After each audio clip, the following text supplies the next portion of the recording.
iniciado por Monseñor Viganó sobre la legitimidad del Concilio Vaticano II está dividiendo e incluso encendiendo al minoritario sector conservador de la Iglesia Católica. Por un lado están los que dicen que no es un concilio ecuménico, que tiene que ser borrado de la lista de los concilios ecuménicos por los profundos errores que contiene. Por otro lado están los que afirman que lo que hay que hacer con el Vaticano II es aplicarlo, leerlo y aplicarlo en continuidad con los concilios anteriores, con la tradición de la Iglesia, con la palabra de Dios. Esta división en el campo conservador, lógicamente, hace que se froten las manos el sector contrario, el que quiere aplicar el concilio en ruptura y con el llamado espíritu del concilio. Resumiendo, podemos decir que en este momento hay tres posturas. Por un lado están los que consideran que el Vaticano II no es un concilio. Por otro lado, los que dicen que es un concilio. Y en tercer lugar están los que afirman que es el concilio. No es un juego de palabras. Los que dicen que no es un concilio, repito, consideran que está lleno de errores y que hay que olvidarlo. Pero los que dicen que sí, que es un concilio, pero solo un concilio, es uno más dentro de la lista de concilios ecuménicos que aporta y que tendrá que ser superado en su día cuando llegue el momento por el siguiente concilio ecuménico. Y que desde luego tiene que ser leído e interpretado a la luz de la tradición de la Iglesia, tal y como intentaron hacer el fundador, el que puso en marcha el concilio de San Juan XXIII, que dejó muy claro que no había que tocar nada de esa tradición, y tal y como después procuraron San Pablo VI, San Juan Pablo II, Benedicto XVI, por supuesto en esta aplicación seguramente con errores que habría que mejorar. El tercer grupo son los que consideran que se trata de el concilio, no un concilio, sino el concilio, que hay un antes y un después, que esta nueva Iglesia que surge de la aplicación del Vaticano II en ruptura con lo anterior, que esta nueva Iglesia es la Iglesia verdadera y que lo anterior, todo lo anterior, incluso la palabra de Dios, tiene que servir solo como una referencia, pero nunca como algo que condicione el presente y que condicione el futuro. Como ejemplo de esto que estoy diciendo, creo que puede valer una anécdota personal. Era hace muchos años. Yo era entonces un joven sacerdote, estaba ya al frente de la sección de religión del diario ABC, había muerto ya mi mentor, mi amigo José Luis Martín Descalzo, y me invitaron a participar en una mesa redonda sobre el Concilio Vaticano II. Bueno, antes de mí habló un entonces eximio sacerdote muy conocido, hoy ya fallecido, que había sido amigo de José Luis Martín Descalzo, y habló, para mi sorpresa, habló con agresividad, incluso con rencor, con desprecio, sobre lo que él llamaba, así se llamaba y se sigue llamando, la Iglesia preconciliar.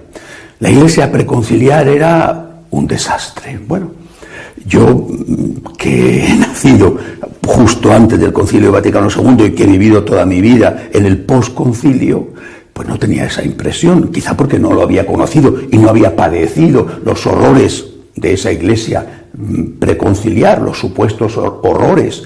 Bueno, cuando me tocó a mí hablar, dije que lamentaba muchísimo disentir de lo que había dicho el eximio sacerdote que me había precedido, pero que desde mi punto de vista en la Iglesia preconciliar había cosas muy buenas y personas muy santas. Y cité, recuerdo a San Francisco de Asís, por ejemplo, muy preconciliar del siglo XIII, a Santa Teresa de Jesús, también muy preconciliar, pero yo creo que lo que más les molestó de verdad fue que dije que no estaba dispuesto de ningún modo a tirar a la basura a nuestro Señor Jesucristo y a la Santísima Virgen María, que eran desde luego muy, pero que muy preconciliares porque habían vivido casi 2000 años antes. Salí vivo de aquella mesa redonda, pero no me volvieron a invitar nunca más. Ya a partir de ese momento fui políticamente incorrecto. Pues bien, aún a riesgo de sufrir más heridas de unos y de otros, heridas que son como las medallas que ponen a los soldados después de venir de la guerra, pues aún a riesgo de sufrir más heridas de unos y de otros, me atrevo a decir que hay que seguir en la línea de la aplicación del Concilio Vaticano II en clave de continuidad con los concilios anteriores y sobre todo con la palabra de Dios. Seguramente habrá que mejorar algunas cosas de lo que han hecho los pontífices precedentes. Habrá que mejorar algunas cosas, sobre todo en el campo de los nombramientos, y controlar mucho mejor, por ejemplo, la formación. Lo habrán hecho con toda la buena voluntad, pero nadie es perfecto. Pero creo yo que abrir ahora un debate sobre eso, lo único que hace es fortalecer la postura de aquellos que consideran que el Vaticano II es el concilio. Y estos son, que son la mayoría en la Iglesia en este momento, son como el rayo que no cesa.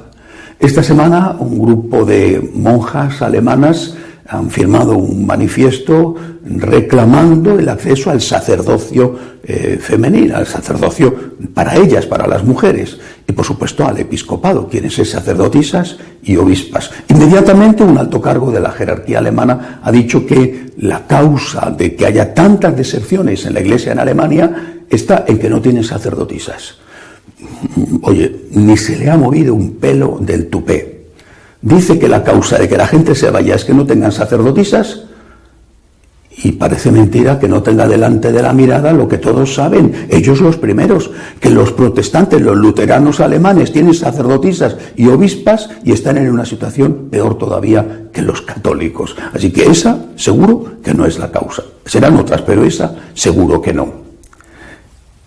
Me ha gustado mucho por el tono la carta firmada por 50 personalidades que han apoyado, que apoyan a Monseñor Viganó en su reclamación de dejar de considerar el Concilio Vaticano II como ecuménico, o por lo menos reestructurarlo profundamente. Me ha gustado el tono.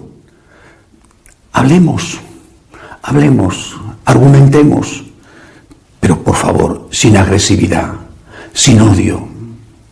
El odio, la agresividad, el rencor que crece de día en día dentro de la Iglesia me lleva a recordar siempre las palabras del Señor.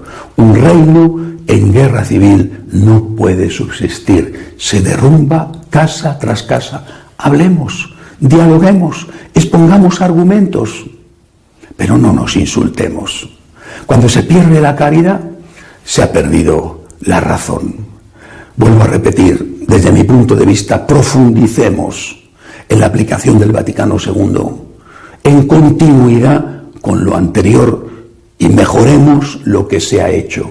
Pero, aunque ese no sea el punto de vista de los otros, pues no nos insultemos ni unos ni otros, porque al final, insisto, el odio, el rencor, los insultos, la agresividad es lo que va a terminar por hundir a la Iglesia. Hasta la semana que viene, si Dios quiere.